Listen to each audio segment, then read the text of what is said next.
Hello दोस्तों, कैसे हो आप सभी। आई होप आप सभी बहुत अच्छे होंगे।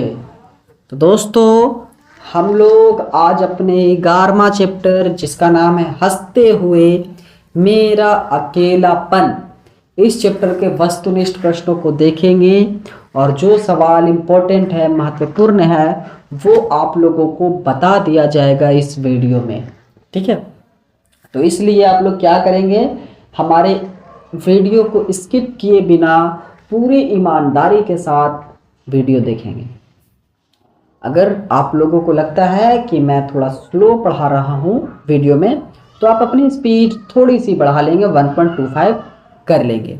ओके, अगर आपको करने आता है तो। बाकी ज़्यादा लंबा वीडियो होगी नहीं, 10 से 12 मिनट की वीडियो होगी। और इतना देर अगर आप वक्त देते हैं तो आज इस चैप्टर में आप लोगों को उन तमाम वीवीआई सवाल मिल जाएंगे जो एग्ज़ाम में आएंगे। ठीक है, अगर आप लोग इसके पिछले चैप्टर्स को नहीं देखे हैं तो जाइए हमारे चैनल पे, वहाँ पे जा कर के, ठीक है, वस्तुनिष्ठ प्रश्न क्लास 12 का जो प्लेलिस्ट बना हुआ है उसमें जाके क्लिक करें और सारे वीडियोस को देखें और आपस में डिस्कस करें। ओके, चलिए तो बढ़ते हैं अपने पहले सवाल की तरफ और देखते हैं हमारा पहला सवाल क्या है। पहला सवाल है, हंसते हुए मेरा अकेलापन के लेखक कौन है। हंसते हुए मेरे अकेलापन के लेखक कौन है बाबू? उदय प्रकाश, मलयज, मोहन राकेश या फिर जगदीश चंद्र माथुर। तो इसका ऑप्शन बी है बाबू, मलयज। कौन है? मलयज। दूसरा सवाल, मलयज की कौन सी रचना है? तिरिच, जूठन, सिपाही की माँ या हंसते हुए मेरा अकेलापन। ये दोनों सवाल बाबू भी आई आपके एग्जाम में आने वाले हैं। ठीक है, तो डी, हंसते हुए मेरा अकेलापन। मलयज का जन्म कहाँ हुआ था? छत्तीसगढ़ में, अलीगढ़ में, आजमगढ़ में या रामगढ़ में। तो 3 का आंसर सी होगा बाबू, आजमगढ़ में उनका जन्म हुआ था। चौथा सवाल क्या है, मलयज ने किस मंत्रालय में नौकरी की? कृषि मंत्रालय, रेल मंत्रालय, वित्त मंत्रालय या शिक्षा मंत्रालय। तो 4 का आंसर क्या होगा? 4 का आंसर ए होगा बाबू, कृषि मंत्रालय में उन्होंने नौकरी करी थी।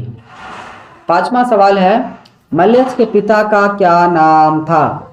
रामनाथ वर्मा, त्रिलोकीनाथ वर्मा, दीनानाथ वर्मा या इनमें से कोई नहीं।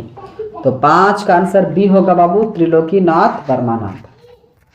अगला सवाल, मलयज छात्र जीवन में किस रोग से ग्रसित थे? ऑप्शन ए मधुमेह, मधुमेह जानते हैं जिसको शुगर की बीमारी बोला जाता है ना, या फिर चिनिया रोग। Option B cancer, option C क्षय रोग, ऑप्शन डी हैजा। क्षय रोग मतलब कि स्किन के प्रॉब्लम जो होता है उसे हम लोग बोलते हैं क्षय रोग। ठीक है, स्किन में मतलब कि अगर जैसे कि होता है ना खुजलीपन या फिर स्किन में दाग धब्बे जैसा आ जाता है उसको बोलते हैं क्षय रोग। ठीक है, तो 6 का आंसर क्या होगा? तो 6 का आंसर सी होगा, क्षय रोग से ये ग्रसित थे। 7वां सवाल, कौन सी रचना मलयज की है? रसातल, यात्रा, हुंकार, जख्म पर फूल या सदियों का संताप। तो 7 का आंसर होगा सी बाबू, जख्म पर फूल। 8वां सवाल, मलयज की माँ का नाम क्या था? दिस इज अ वीवीआई बच्चा। प्रभावती, कलावती, हीरावती या इनमें से कोई नहीं। तो 8 का आंसर ये होगा प्रभावती। 9वां सवाल है, मलयज ने एमए किस विश्वविद्यालय से किया? बनारस हिंदू विश्वविद्यालय, जोधपुर विश्वविद्यालय, इलाहाबाद विश्वविद्यालय या पटना विश्वविद्यालय। बताएं। तो 9 का आंसर बाबू सी है। 9 का आंसर क्या है? सी है, इलाहाबाद विश्वविद्यालय, जिसको अभी हम लोग किस नाम से जानते हैं? प्रयागराज के नाम से, है ना। आइए 10वां सवाल है, मलयज का जन्म हुआ था 1935 ईस्वी में, 1942 ईस्वी में, 1944 ईस्वी में या 1936 ईस्वी में। ये भी सवाल भी आई है बच्चा। मलयज का जन्म कब हुआ था? तो 10वां का आंसर ए है बाबू, 1935 ईस्वी में। 11वां सवाल क्या है, मलयज का मूल नाम क्या था? मलयज का मूल नाम क्या था? रमेश श्रीवास्तव, भरत जी श्रीवास्तव, सुधाकर श्रीवास्तव या रमेश्वर श्रीवास्तव। तो इसका आंसर बाबू बी होगा, भरत जी श्रीवास्तव। 12वां सवाल, कौन सी रचना मलयज की है? एक चादर मैली सी, भीनी भीनी बिनी चादरिया, सी कविता से साक्षात्कार और डी मौत मुस्कुराई।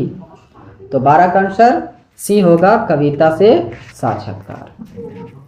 13वां सवाल है, कौन सी रचना मलयज की नहीं है? ध्यान देंगे, नहीं है। जख्म पर फूल, संवाद और एकालाप, रामचंद्र शुक्ल या सुनो राधिके? बताइए।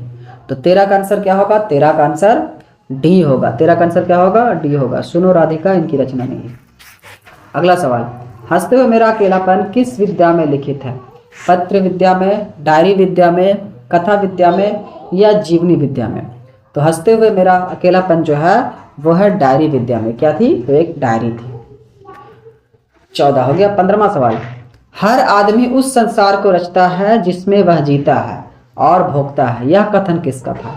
जयशंकर प्रसाद का, अगेय का, मलयज का या प्रेमचंद्र का? दिस इज अ VBI सवाल बच्चा, और ये भी VBI सवाल था, ठीक है। तो इसका आंसर सी है, मलयज का।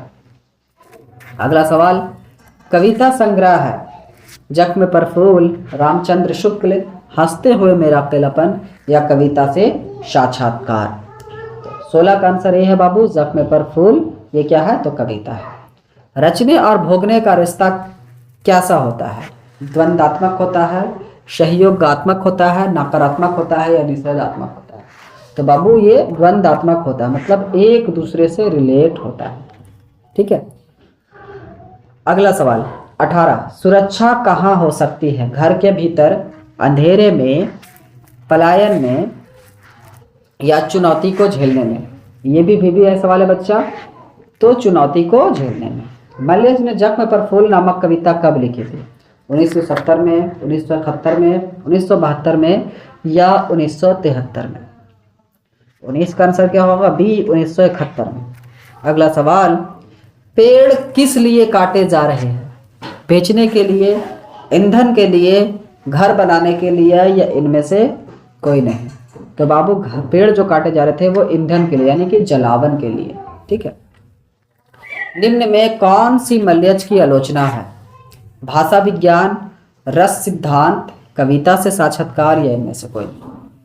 तो 21 का आंसर है आपका सी, कविता से साक्षात्कार। अगला सवाल, सेब बेचने वाली लड़की की आयु कितनी थी? 7-8 साल, 10-12 साल, 15-16 साल या 21-22 साल? तो 22 का आंसर ये है, 7-8 साल की लड़की थी। 23वां सवाल क्या है? आइए देखते हैं। सूचना केंद्र में लेखक को आकर्षित करने वाला अधेड़ व्यक्ति कौन था? बलभद्र मिश्रा, बलभद्र ठाकुर, बलभद्र शर्मा या बलभद्र वर्मा? 23 का आंसर भी है बाबू, बलभद्र ठाकुर, ठीक है, जो एकदम अधेड़ व्यक्ति था, मतलब मोटा ताजा, ठीक है, जो उन्हें आकर्षित कर रहा था। 24 का आंसर, मलयज के अनुसार किस कर्म के बिना मानवीयता अधूरा है? रचनात्मक कर्म, आत्मपरक कर्म या श्रेय कर्म या इनमें से कोई नहीं? 24 का आंसर ये है, रचनात्मक कर्म, ठीक है। अगर कोई इंसान अपनी पूरी जिंदगी में कोई रचना नहीं करता है, कुछ नहीं करता है, तो उनका जो मानवीय जीवन है वो क्या है? अधूरी है, ठीक है। तो ये थी हमारे आज की चैप्टर हंसते हुए मेरे अकेलापन के वस्तुनिष्ठ प्रश्न, और हम लोगों ने देखा बाबू इनमें से जो भी VBI सवाल थे वो हम लोगों ने आपको बताया है, ठीक है। तो चलिए, अगर आप लोग इसे याद रखना चाहते हैं तो बेस्ट ऑप्शन है इसे लिख ले और आपस में डिस्कस कर ले, ठीक है। बहुत दिनों तक याद रखना है, तो अपने दोस्तों के बीच इन सवालों को पूछताछ करते रहेंगे तो आप लोग इन सवालों को काफ़ी लंबे टाइम तक याद रख सकते हैं, ठीक है। चलिए दोस्तों, आज की चैप्टर यहीं पे समाप्त होती है। Thank you so much. जय हिंद।